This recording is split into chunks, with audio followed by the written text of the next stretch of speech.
ભારતનો રાષ્ટ્રીય પ્રાણી કયો છે? ભારતનું રાષ્ટ્રીય મુદ્રા કયું છે? ચિહ્ન 3C કે 4C? 4C. અને ભારતનો રાષ્ટ્રીય રોગ કયો છે?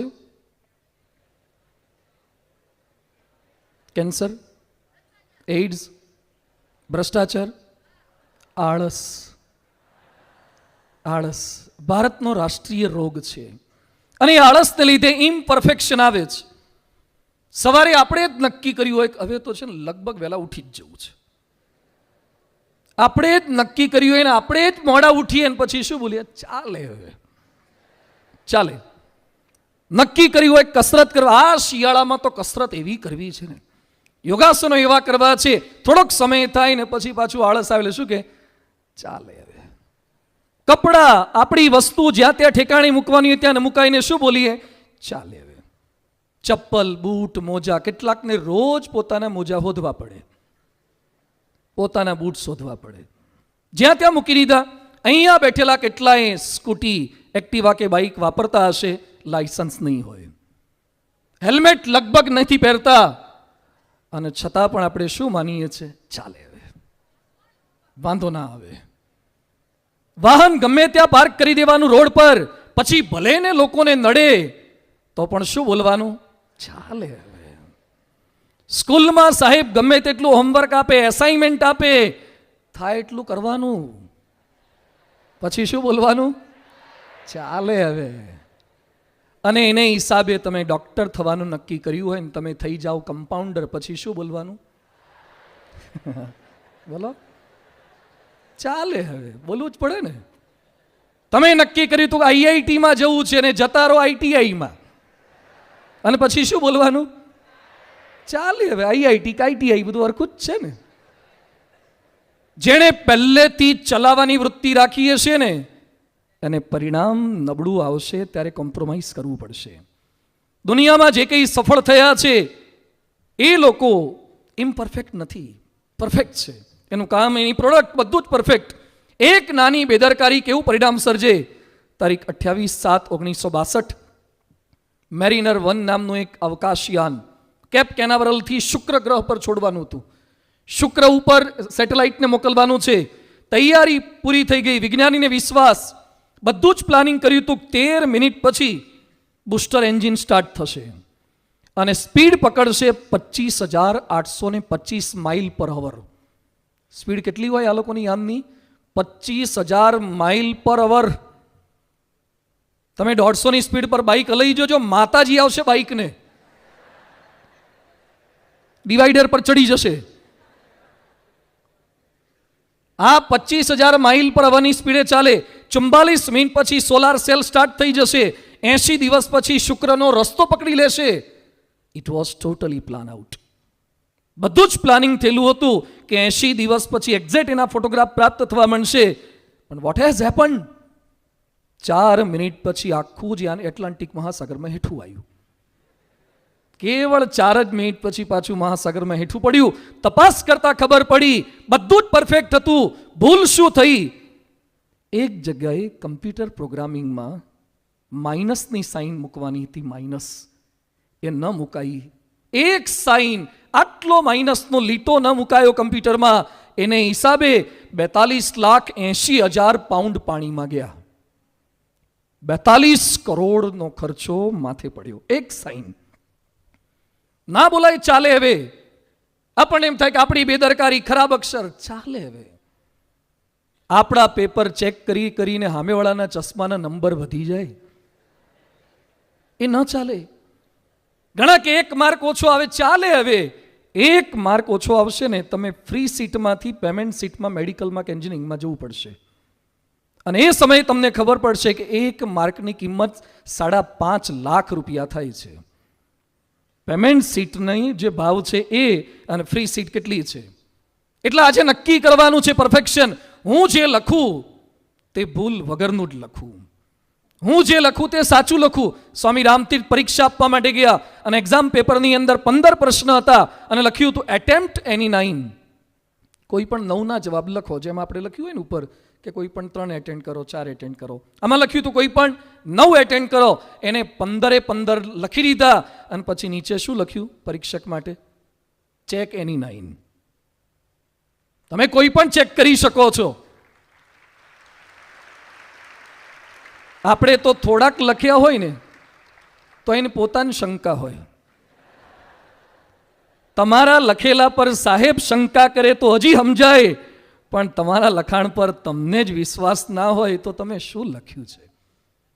ઘણી વાર ફરતી જોવે કે લગભગ સાચું લાગે, અને એમાં જો પેલું મલ્ટિપલ ચોઇસ વાળો ને તો બાજુવાળાને પૂછે બી કે સી. એને શંકા. બહાર નીકળ્યા પછી જેટલા સોલ્વ કરે છે ને, બહાર નીકળ્યા પછી બને ત્યાં સુધી એકવાર બહાર નીકળ્યા પછી સોલ્વ કરવું જ નહીં. યાદ રાખજો. કારણ કે તમે અંદર બેઠા હશો ને 3 કલાક પછી તમને એમ લાગતું હશે કે લગભગ 90-95 આવશે, અને 2-5 જણાને મળીને સોલ્વ કરશો ને તો 75 આવીને અટકશે. એટલે બહુ ઝાઝા પાસે સોલ્વ કરાવવા જશો તમે જાતે અથવા તમારા, અને પછી તો done is done. It can be undone if you go to London. જે લખાઈ ગયું છે. Do the preparation for the other paper. બીજાની તૈયારી કરવાની છે તો જે લખું તે સાચું લખું, જે કાર્ય કરું તે ઉત્તમ કરું. અહીંયા બેઠેલા કેટલાકને સારા મોબાઈલ ગમે, જૂતા લેવા હોય તો એ શાના લેવાના? એડિડાસ. વાહ, ગ્રેટ, એડિડાસ. ચશ્મા રેબનના લેવાના, ઘડિયાળો રાડોની, રોલેક્સની, ટાઇટનની, ટાઈમેક્સની, આવી ઘડિયાળ જોઈએ. ઘણાને પૂછીએ કે આમ કપડાં તમારા શનિવારી યાર, શનિવારી ના આવે, અમે પેન્ટાલુન્સ વાળા. હું બધું બ્રાન્ડેડ પહેરું છું, બ્રાન્ડેડ પીવું છું. દેશી પીતા નથી, બ્રાન્ડેડમાં જ માનીએ છીએ. આ બધામાં જેમ બ્રાન્ડ પર જઈએ છીએ એમ આપણે કેમ આપણી જાતને બ્રાન્ડેડ નથી બનાવી શકતા? હમણાં અમે સિલ્વર હાઇટમાં ગયા હતા. 150 ફૂટ રિંગ રોડ પર બન્યું છે.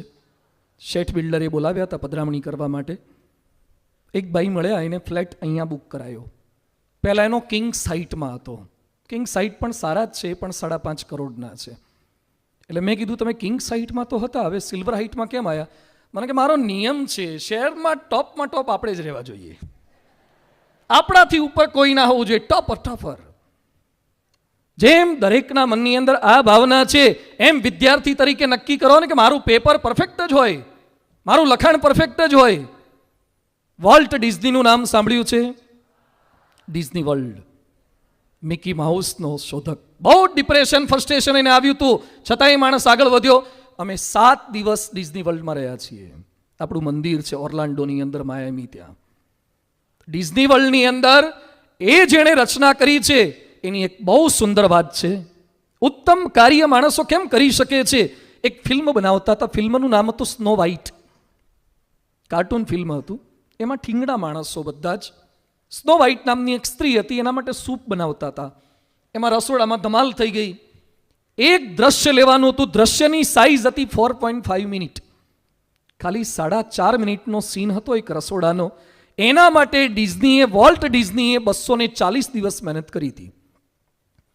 240 દિવસ શૂટિંગની મહેનત કરી છે 4.5 મિનિટ માટે.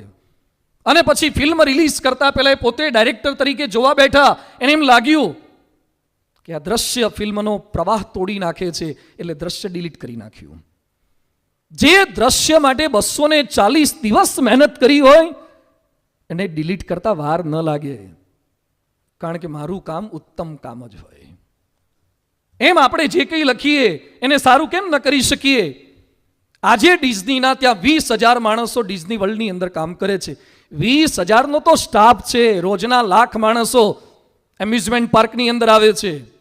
એમ આજે સંકલ્પ એ કરવાનો છે કે મારામાં જે કચાશ છે, આપણી જે કંઈ વીકનેસ છે એને દૂર કરીએ તો પરફેક્શન કર્યું કહેવાય. હું જે કંઈ કરું તે એકાગ્ર થઈને કરું, દિલ દઈને કરું. વાચસ્પતિ મિશ્ર એક સંસ્કૃતના પંડિત થઈ ગયા. બ્રહ્મસૂત્ર પર શંકર ભાષ્યની ટીકા લખતા હતા. રાતનો સમય હતો, દીવામાં તેલ ખૂટ્યું, એટલે એક સ્ત્રી તેલ ભરવા માટે આવી. એટલે એને અચાનક સ્ત્રી સામે નજર ગઈને પૂછ્યું, તમે કોણ? અને પેલી સ્ત્રી કે ઓળખતા નથી, હું તમારી પત્ની, મને ભૂલી ગયા. 36 વર્ષથી ભેગા હતા, પણ લખવામાં એટલા તલ્લીન થઈ ગયા ને, પત્ની પર નજર નહીં. કલામ સાહેબ પોતાના લગ્નની કંકોત્રી ભૂલી ગયા હતા. અબ્દુલ કલામ જે પોતાના લગ્નની કંકોત્રીઓ ભૂલી જાય ને એ રાષ્ટ્રપતિ થાય, બાકીના માંડ માંડ પતિ થાય.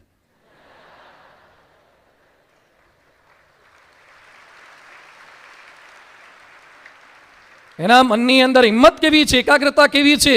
મહાન ચિત્રકાર પિકાસો ચિત્ર બનાવતા હતા. પિકાસોએ, પાબ્લો પિકાસો, ચિત્રો જેણે દોર્યા છે. એક દિવસ પસાર થઈ ગયો, બીજો દિવસ પસાર, ત્રીજો દિવસ, ખાધા પીધા વગર, સૂતા વગર 3 દિવસ સુધી એકનું એક ચિત્ર દોરે છે. એનો એક મિત્ર મળવા માટે આવ્યો, નજીકમાં બેઠો તો એ પેલા પીછીથી ચિત્રકામ કર્યા કરે. કલાક, 2 કલાક, 3 કલાક થઈ, મિત્ર સામે નજર ન ગઈ.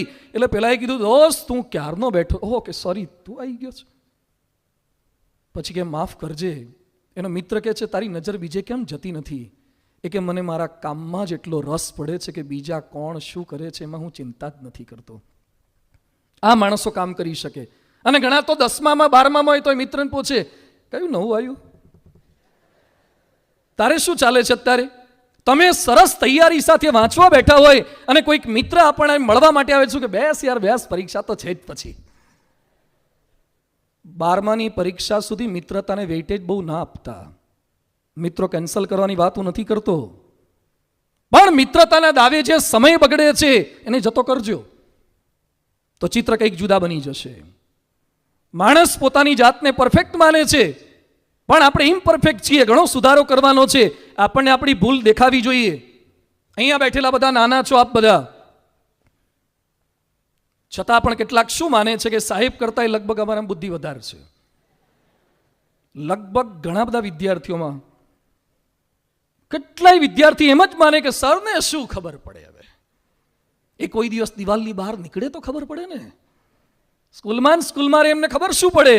અરે તમારા જેવા તો 5-7 પેઢીઓ એમના હાથ નીચેથી પસાર થઈ ગઈ. પેઢીઓ, વર્ષવાળા છોકરા નહીં. કેટલાકના તો દાદા ભણતા હતા.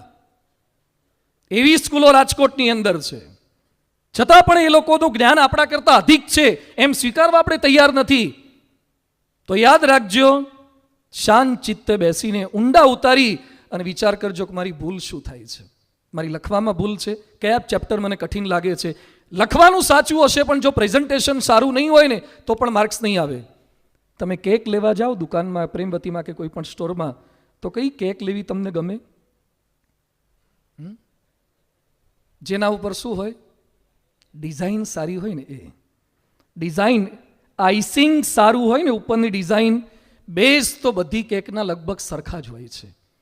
પીઝાના બેઝ તો બધા લગભગ સરખા છે, પણ ઉપરનું જે લેવલ જે સારું છે ને એ આપણને ગમે છે. મિત્રો, પરીક્ષાની અંદર બેઝ તો બધાનો સરખો છે, પ્રેઝન્ટેશન પર પણ પેરેલલ ફોકસ કરજો. Presentation it should be perfect. એ પણ સારું હોવું જોઈએ. લોકો કેવું પરફેક્શન કરે છે, આપણને એમ થાય કે થાય આવું, મારાથી થાય, મારાથી લખી શકાય, સમય મર્યાદામાં લખી શકાય. વ્યક્તિ ધારે તો કેવું નિશાન આંટી શકે છે.